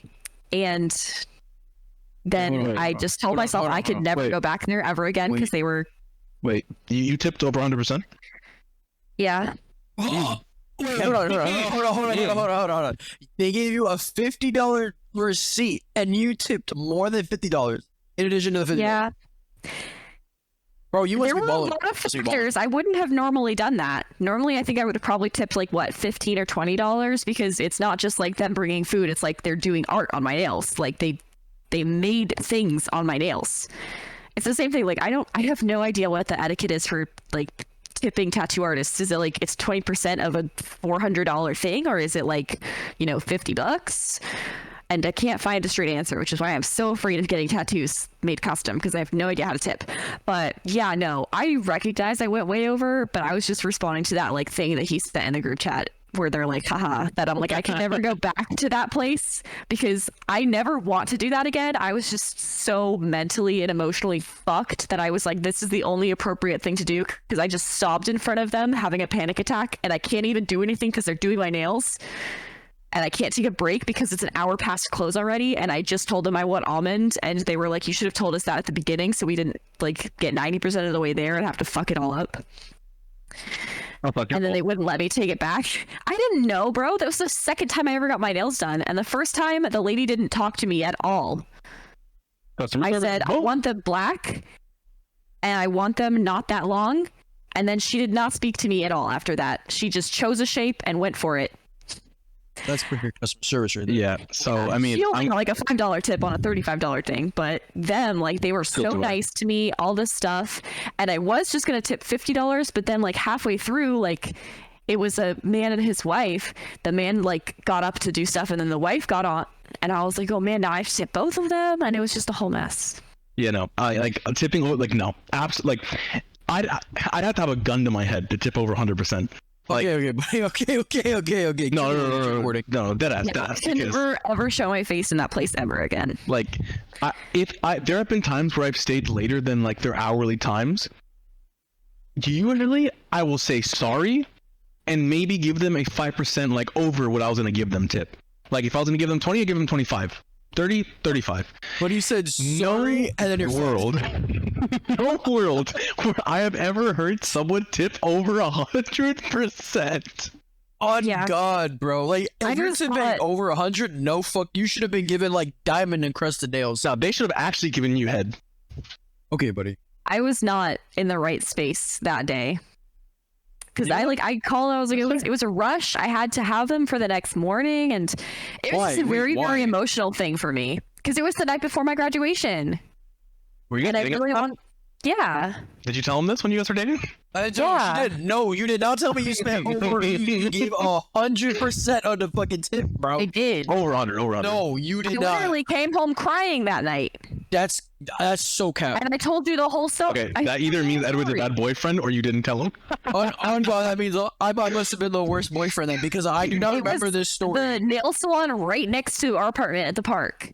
I mean, I went through that whole thing, and then I came home like freaked the hell out because I like had just done that, and I was like, that was a terrible decision, and I was just so panicked because of how like scary the experience was, that like there was a little bit of a language barrier, and they were making conversation with me, and I was super super late, and then last minute I told them that, and then they were like, are you sure you want this color? And it was just a whole thing. You're obviously going off a listen. It was a tangent. I'm sorry. I can probably remember, honestly, you freaking out about it, but you did not tell me that you tipped over 100%. That, like, I would have distinctively remembered that fact, because not only is that shit crazy, just like David said, I've never seen anybody like you. You must have been so baller in money at that point. Like, I do not. I'm poor as fuck. If I kept them over, I would have said sorry, give them a handshake, fuck out of here. Like, I would have been gone. Like, Why would you laugh when I said it? I mean, shit. No, that shit's funny as hell, bro. Like, the fact that you're keeping them late. I mean, obviously, yes, I probably would have tipped, but over 100? No. Like, that seems crazy for fucking like, nails. I mean, like I said, it's not something I want, like, I would ever do again. It just kind of was like in the moment, I just panicked and I didn't really think it through that much. As a male, if I was tipped by a female over 100%, I'm sure she either wanted sex or my number. It was like an old Japanese dude. I'm just saying, like, if it was me. David, you're horny, stop. David, you're horny, stop. Horny? I'm not sure you're horny. What? David, you're horny, stop, bro. This guy is... It wasn't like to him. I paid his wife. Hey, I mean, she could have gotten it at the end of the night. Yeah, what do you say? Lesbians aren't a thing? She fucking stayed overnight with you. Shit. At that point, I would have brought the wine. Exactly. Would have brought some fucking wine. Just tell me to come bring it up. Fuck, bro. We're just giving you shit, Macy. Don't worry. Yeah. Anyways, at the end of the day, it was just like a little fun story about related to tipping of when I went a little too. I was not well that night. Okay. At the end of the day, they just finessed you out the probably like $100. And then on the response to the second one with the $2 bill, bro. There's this one person that comes through all the time, and she only ever pays in $2 bills. Like, her thing is she only ever comes when she has $2 bills enough to like buy a drink and tip us in it. It's the funniest thing ever. She's really nice. No, that was literally like getting a $2 check. They expect you to tip like 100% of that shit. Like, out of here. Oh. Yeah. $2 bill. Okay. My bad. It took a second. Poor interpretation. Anyways, so we're massively over the time, thankfully. Yeah, I feel like this episode was a banger. Like, I don't know about that. Aside from the connectivity issues. Aside from, yeah, I mean, there was a lot of things this episode had. Connectivity I was falling asleep, but when I heard that over 100% tip, I woke the fuck up. Bro, on me too. Shit. Like, the second I'm not going to hold you. Like, I've been paying attention, yes, but I've also been on Monster Warlord, shout out, by the way. And I've been combining. The second I heard that, I heard 1-0. I immediately put that shit down. I heard 100%. No, I had to get up. On God, I had to get up. I had to start pacing around. Like, I was huffing and puffing. Oh, way. Bro, if you had 100, like, if you can give 100%, we should have just gone out to eat. Fuck out of here. Fuck, man. I mean, yeah. It stung a little bit financially, but one time only ever. Never make that mistake again. So thankfully, I wasn't as unstable financially as I am now at the time, because I had the full-time job and all the savings and shit. And all the overtime. It's that thing, David, I'm telling you. When it's not your money, shit, you could tip as much as you want. But I mean, I'm telling you, bro. It's your money, hell no. Oh, man. Yep. I mean, yeah, that's all I wanted to say on the topic. We're like fucking 20 minutes, I think. 20 minutes over. Fuck out of here. Oops. At that point, you should have just started another fucking timer. You feel me? Like, holy shit. Fuck. Okay, is there anything else you wanted to say, Macy? No, I'm good. Oh, God, please stop. All right. David, is there anything else you want to say, buddy? Yeah, I mean, you know, if you believe that if I go out to a restaurant, I should tip, or like it's standard for me to tip, say it to my face and see what happens. Okay, next time I come down, I'll say it to your face. You want? What, are you gonna punch me? I mean, shit, I could. You know, right. on the honor. I'm not actually gonna hit a woman unless she gets me first, but you know. All right, then I'm gonna say to your face that if you can't afford to tip 20% or more, then you shouldn't go out. And I'm gonna make Edward beat your ass. Anyway. Boom. There we go. Like, if we go out to eat somewhere, like, I'm immediately gonna say David tips 100%. Like, every single time. Literally. Gonna go up to the waiter and be like, "Don't worry, we'll take care of you tonight." If one of you ever tip. says, if any of my friends ever tell the waiter, "Oh, he's a big tipper," they better be my dick, because there's no world I'm tipping like I got 25% tip if I didn't even see you. Yeah, that's ridiculous. Oh my God. If you give a good service, though, 25% is not that bad, depending on the price. Shit. I don't know. But like I said, that's all I wanted to say on the topic. Tipping is a very sensitive subject. I think in some countries they don't even fucking tip. I think in some countries tipping is like, yeah, they just pay their waiters like a reasonable amount and there's no need to tip. Yeah, because I mean, you're tipping for the service they provide. Like, for example, like if someone's delivering a pizza to you, that's valid. Like, that's valuable. It's a valid point. Tipping. But if, I don't know, if someone's just taking your order, putting it in a machine, and somebody in the back makes it, I don't know. Yeah, that's the other thing too, is though, like, I mean, I guess it depends on the situation, but the pros and cons of like splitting tips with the whole restaurant. Yeah. Anyways, we'll say that for another time. We'll say that for another time, because now we're over 2 hours, because y'all people shut up. David, you're listening to this with me, by the way. Fuck you. What? Like, you're listening to this with I got places to be. What the bitch, fuck? no the fuck you don't. No the fuck you don't. If you don't listen to this with me, it ain't getting uploaded. I'm telling you right now. I mean, that seems like a you problem. That sounds like a you problem, buddy. You're the one who's asking me where's the podcast. I'm telling you.